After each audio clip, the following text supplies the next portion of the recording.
How y'all doing? It's Judge Lynn. Still got that cold. Can't quite get rid of it, but what are you gonna do? Uh, this morning, I had a very Eric-y morning, in a good way. And then I started crying, but I got to do something that I have to travel and all this kind of stuff, and it weirds me out. And Eric used to take care of me, when he knew I was gonna have to travel. So 5 o'clock this morning, son two of six rings me up. He's out in New York. How you doing? And I said, my psyche is just buzzing. I mean, my psyche was rumbling. And he said, yeah, I could hear it from there, And then we got to laughing about my psyche and how he knows how it worries me to travel. And he says all the things that his father used to say. Then we got into a conversation talking about how Eric used to have this incredible ability to solve problems. Like he thinks of things that you don't think of. And like he used to do these solves all the time.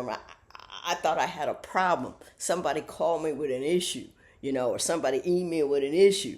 And I'm fighting with the issue, this and that, and everything. And he would look at me and said, did you call him first? And I said, well, no. He says, let's say you got to call. Well, if he's not returning your call, what rule is there that you have to call him back? You know? If this guy, like I think he does, knows this is some nonsense, he won't call back. He'd only do it the one time, because I know. Or one time he said, if this dude, he called you, he got my phone number. Why you think he didn't call me? Just stuff like that. And just send peace to your soul. That brother could do that. And we got to laughing about that. And then if you just go and eat it. I don't want to throw it. Just go and eat it. No, you too. Go eat it. I bought him chicken roll up, non-raw hide, good chew bones, so I could keep them out there. And apparently, that wasn't enough. And then we started just talking about him, and we got to laughing, and then anyhow. So I'm getting ready to go and packing stuff, and people are, I'm getting these voicemails and these text messages and these emails from people like, are you okay? Are you okay? And I'm like, what is wrong with everybody? And then I realized my phone has been on Do Not Disturb apparently for a week or so. And I have people who can call in even during Do Not Disturb, members of the family. So I was still getting those calls, but I wasn't getting other calls, like friends couldn't get through, blah, blah, blah, blah, blah, blah, blah, blah, blah, blah, blah. And, which is good, because that way, I didn't put any mascara on. Look at that. I didn't do any, well, good. I look better without the eyeshadow. I always look like somebody punched me, terrible with that. But anyhow, I came back to pick up a thread, and that thread was the in-law thread. And of course, I cannot find the question about in-laws that made me discuss said thread. Having said that, I will do this. I will generally go over, it was something about, it's just like her family and his family. And I don't even think they were married. It's just like her man's family and her family. And she doesn't like them when they're around. They're kind of like one of those open door homes. People just drop through. And now that they're together, people can drop through. And she doesn't like that and all that kind of stuff. And I understand that completely, because I am not a drop through kind of chick. You got to call me and get advanced clearance for anything. You come up to my door, I'll just look out the window at you. We're not a drop-by kind of household. Now, when I got married, Eric's household was a little bit drop-by. Not real drop-by, not round the way disassembled community drop-by, but every once in a while. And we got into it about that. He had this one friend, and that man came over we were just married. And that man would come over the house in the evenings when he was sharing custody with the kids with his wife, his ex-wife. And every time we were alone, he'd come over. And me and he, I had to tell him, I said, oh, he's my friend. And you got to stop him. So I'll get tired and go to bed. See what that does for you. And he, But anyway, I'm sorry, I shouldn't have said that. But anyway,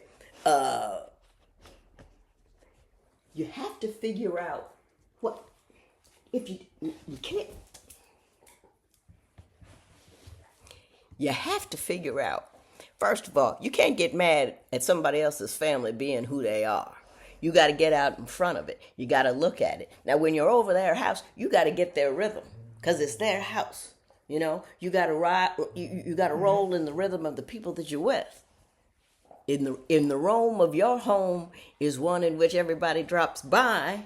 You can't get mad about that if they're in your home. Now, you two both have to identify what's different in the roam of your homes. Like we got to discuss the drop-by policy. We got to discuss well, your mother don't like me. How are we going to deal with that? Don't just everybody get it on an anticipatory angry. A lot of people, when you deal with issues at home, you have a lot of rebound emotions. Like when you're dealing with family, you have the same irritations, agitations, predilections, problems, and bumps in the road. And so there's a whole bunch of emotional energy already in the house. And so when you put two different household energies together, you gotta make plans for that. And you can't just, for instance, your mother-in-law don't like you. You can't just go over there and not have plans for that. Because first of all, probably what you're doing for a couple hours before you get in the car is anticipating whatever she's going to do. I got it on an anticipatory angry just the other day, anticipating what someone was going to say to me. And I found myself, first I thought I was preparing myself for the conversation, but I found myself getting irritated and imagining his responses and getting mad as if he already said it. A lot of people do that. You get mad and then you anticipatory angry. So if you're going over to the mother-in-law's house and you don't like the mother-in-law, you talk to the son, say, hey, your mama don't like me. So what are we gonna do? Have a game plan if she says A, B. Personally, I like to just really. You don't like this? Really? What would you like to see me in? Huh? Okay. Just kind of if they're looking for angst, most people are. They don't like you. They're looking to irritate you. If they can't, they get irritated and then they stop. Not all the time, but if you feed the beast will grow. If you stop feeding the beast, like I'm always saying, feed the right dog. Feed the right dog. If people don't like you and they irritate you and you let them know all the time, then they're gonna, my mother could just sit back. Nothing could hurt her. Either she used to say when people would try to insult her, she said either they're telling the truth or they're telling a lie. If they're telling the truth, I can't get mad because it's the truth. And if they're telling a lie, I can't get mad because it's not true. So why would I worry about it? I can just sit here and float through everything. And she used to. And after a while, people didn't mess with my mother because you couldn't do much with her. You knew where she stood and she wasn't going to move. If she felt this was where she needed to be, man, that chick was cool. That's why I wrote a book about her. It's called My Mother's Rules. She thought it was a stupid thing to do, but I thought it was a great thing to do. I thought her way of thinking was beautiful, and to this day, I say, what would Mommy do or what would Big E do before I do a lot of do. The rest of the rules for in-laws, outlaws, and other laws is in my book, Making Marriage Work. But now somebody said I wanted to come back. I needed to come back for the double apology, but I already talked about the double apology. I don't want to talk about it anymore because I don't want her to feel bad. But I apologized in the end for whatever discomfort I caused. I apologize, and I think that's very important. I can't live with known sins just floating about the community. I know they're there, and I haven't done anything to fix it. I can't live like that. I don't know why, but I can't. I hope I did what I was supposed to do. Oh, but let me tell you, I was rumbling this morning, just vibrating like I was vibrating like my psyche was vibrating like I don't know, like a massage chair, just, and then my son called 2 or 6, and he did his best Ian impersonation, and then I did my own work. I got on the treadmill, and I put it up real high, not because I can't, I got a cold, so I didn't want to get off. So I just put it up real steep, and I walked slow like this, and then I put on what I call outlaw music. It's like back in the 70s when I was growing up, the pop music, sometimes I'm renegade, they finally found me, I'm running from the law. I play those songs. I play Led Zeppelin. I play People Call Me the Space Cowboy. Some call me the Gangster of Love. I don't, the Joker. I play that like I'm a dude, and all of those, Joe Crocker, and with those strong, gravelly voices, Steven Rodriguez, and Like You Mean It. And if you don't like cursing, don't listen to that song. But if you don't mind cursing, it's a great song. I don't know what's happening. I don't know. Hey, hey, hey. All right, it's not real trouble. If it was real trouble, Zora would be out there with Decker. But Decker just got excited, probably about some fauna, because the fauna excites Decker, but not Zora.